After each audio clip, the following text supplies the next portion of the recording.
اور جو لوگ خدا تعالیٰ کے معاہدوں کو ان کے فقدگی کے بعد توڑتے ہیں اور خدا تعالیٰ نے جن علاقوں کو کے قائم رکھنے کا حکم فرمایا ہے ان کو قطع کرتے ہیں اور زمین یعنی دنیا میں فساد کرتے ہیں، ایسے لوگوں پر لعنت ہوگی اور ان کے لیے وہی جہان میں خرابی ہوگی۔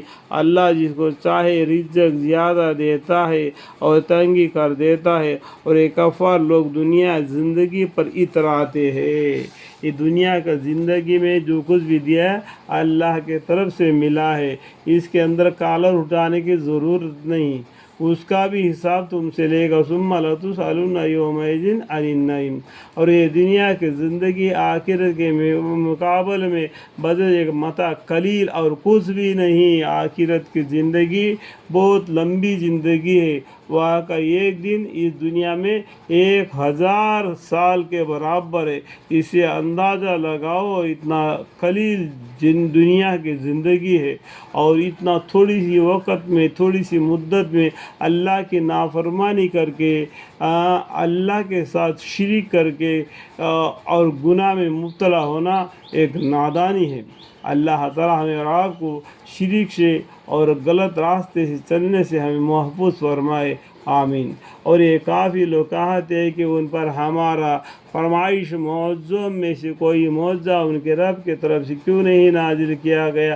آپ کہہ دیجئے کہ دیکھو، آپ مطلب محمد صلی اللہ علیہ وسلم کہہ دیجئے کہ واقعہ اللہ تعالیٰ جن کو چاہیے گمراہ کر دیتے ہیں، اور جو شخص ان کے طرف متوجہ ہوتا ہے اس کو اپنی طرف سے ہدایت کر دیتے ہیں۔ مراد اس سے وہ لوگ ہیں جو ایمان لائے اور اللہ کے ذکر سے ان کے دلوں کو اطمینان ہوتا ہے۔ کیا ہے؟ اللہ کے ذکر سے دلوں کو اطمینان ہو جاتا ہے۔ خوب سمجھ لو کہ اللہ کے ذکر سے دلوں کو اطمینان ہو جاتا ہے۔ الا بذکر اللہ تطمئن القلوب۔ جو لوگ ایمان لائے اور نیک کام کیے ان کے لیے خوشحالی اور نیک انجام ہے۔ اور اسی طرح ہم نے آپ کو ایک ایسی امت میں رسول بنا کر بھیجا ہے کہ اس امت سے پہلے بہت سے امتیں گزر چکی ہیں۔ دیکھو ہمارے محمد مصطفیٰ صلی اللہ علیہ وسلم کو جو امت ابھی گزر رہے دنیا میں، اس سے پہلے اللہ تعالیٰ کیا بولتے ہیں؟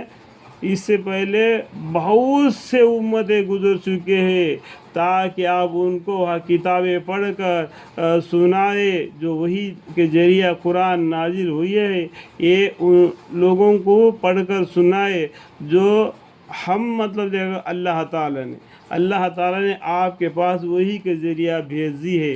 سمجھ میں بات؟ یہ ہم کا مطلب کیا ہوتا ہے؟ اللہ تعالیٰ جو اردو الفاظ کو پڑھتے ہیں نا، آگے پیچھے کا معنی کے ساتھ میں اس کو سمجھ لیا جانا، ٹھیک ہے۔ اور وہ لوگ بڑی رحمت والے ناصفاسی کرتے ہیں، یعنی بڑا رحمت والا ہے، ماں سے بھی 70 گنا رحمت کرنے والا اللہ ہے، اور اس سے ناصفاسی کرتے ہیں۔ آپ فرما دیجیے، دیکھو دوبارہ آپ فرما دیجیے کہ وہ میرا مربی اور نگہبان ہے۔ کون؟ اللہ تعالیٰ۔ اس کے سوا کوئی عبادت کے قابل نہیں، میں نے اس پر بھروسہ کر لیا، اسی کے پاس مجھ کو جانا ہے۔ ہر انسان کو بھی اللہ کے پاس دوبارہ لوٹ کر جانا ہے۔ پہلا بھی اسی نے زندہ کیا جب ماں کا پیٹ میں تھا اور خون کا لوتھڑا تھا، اس کو ایک صورت شکل بنایا، مضبوط بنا دیا اور اس میں روح پھینک دی تو وہ زندہ ہو گیا، اور دنیا میں آنے کے بعد میں اللہ اسے مار دیتا، یوں ہی وہ یوں ہی جلاتا اور مارتا تو اللہ ہی ہے۔ اس کے بعد میں کل قیامت کے دن تم کو دوبارہ زندہ کرے گا۔ یہ کون؟ اللہ تعالیٰ کرے گا، کوئی اور نہیں۔ جن کو یہ لوگ اللہ کے سوا عبادت کر رہے، وہ بھی اللہ کے سامنے اپنے حساب دینے کے لیے کھڑے ہوں گے۔ اس ٹائم پر یہ معبودین کہہ دیں گے کہ یہ لوگ جھوٹے ہیں، یہ ہم کو عبادت ہی نہیں کرتے، کیونکہ جو پتلا ہے اس کو کوئی صورت شکل ان لوگوں نے اپنے ہاتھوں سے بنا دیا، وہ نہ کچھ کھاتا ہے، نہ کچھ بولتا ہے، نہ کچھ دیکھتا ہے، نہ کچھ سنتا ہے۔